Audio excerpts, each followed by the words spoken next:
a lovely, calm, fine day. But please be careful walking around the vessel. So please, no smoking anytime whilst there. And roughly 300 metres higher than the lake level today. Queenstown was discovered by two early explorers, William Rees and Nicholas von Tunzelman. When they arrived in the Queenstown area, they tossed a coin to see who was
sometimes fortune cone, named after an early settler called Bob Fortune. Bob was the first boat captain to operate on Lake Wakatipu. He worked for William Rees, running a small sailing boat out of the main bay in Queenstown. He sailed around the lake, dropping off mail and supplies to the local farms. It was also a very important area for the local early settlers, due to the fact that they found a type of limestone in the ground around the back of the bay. When this limestone is crumbed up, basically mixed with sand, it creates a very good building mortar called quicklime. The early settlers used the native trees on the hill face ahead of us as firewood, southern beech tree. But they soon discovered that the wood did not burn hot enough.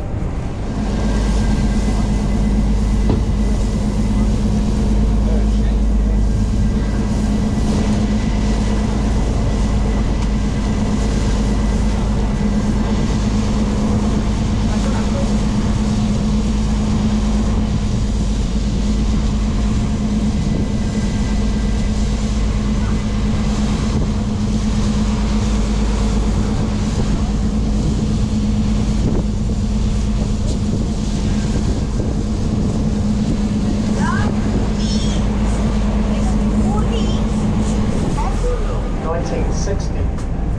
Prior to the road's construction, the only way to get to Glenorchy was by one of the old commercial vessels like the Anau, or by an old walking track and left on Bob's Cove.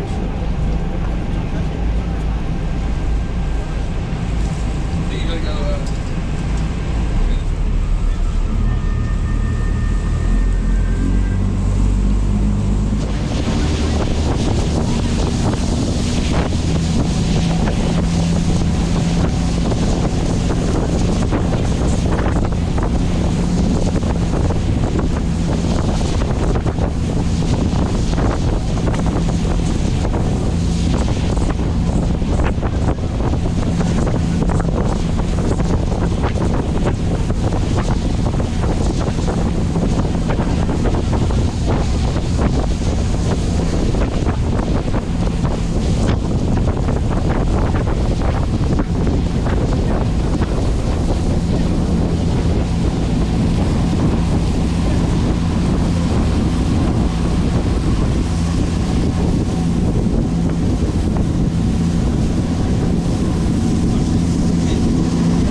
21 outlet for the water in the lake. That is the Kawarau River, which is located on the eastern shores behind us.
Coming into view on our right hand side is Walton Peak Farm Station, one of the three main large farm stations on Lake Wakatipu. And directly ahead of us and over the back of Cecil Peak is the Cecil Peak Farm Station.